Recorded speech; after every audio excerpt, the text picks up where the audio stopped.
Bureau of civil aviation સિક્યોરિટીએ દેશના તમામ એરપોર્ટને રાખ્યા હાઈ એલર્ટ પર। આતંકી હુમલાને લઈને ખુફિયા ઇનપુટના આધારે એરપોર્ટને કરાયા એલર્ટ।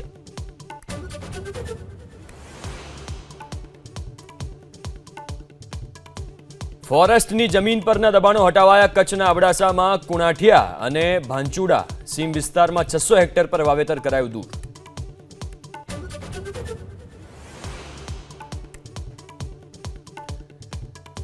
ડિગ્રી વિના દર્દીઓના આરોગ્ય સાથે ચેડા કરવાનો પર્દાફાશ। પાટણમાં સરસ્વતીના ભીલવણમાંથી મોહમ્મદ સલીમ દાવડા અને વદાણી ગામથી અબ્દુલ રફ કોવડિયાની એસઓજીએ ધરપકડ કરી। સોનાની ચમક ફરી થઈ મોંઘી। 10 ગ્રામ સોનાનો ભાવ 596 રૂપિયાના વધારા સાથે 1,672 રૂપિયા પર 8 મહિનામાં 24,000 રૂપિયા મોંઘું થયું સોનું।